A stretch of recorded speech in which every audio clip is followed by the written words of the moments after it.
চাচা আমি তো মনে মনে আপনার একটা ফুর্তি দিলাম রে। কেন? অনেকদিন ধরে ভাবছিলাম আপনার একটা কথা কব।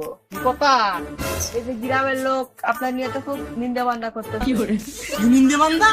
এই যে আপনার তো টাকা পয়সা, আপনার দুটো ছেলে বিদেশ, আপনি যে ঘর দেন না তো কি যেতে ওটা থাকেন। মানুষের সমস্যা।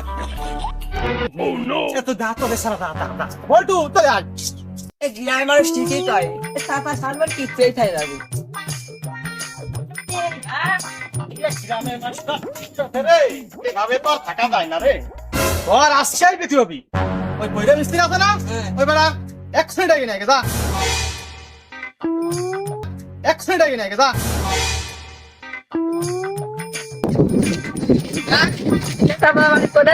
সামনে চল চল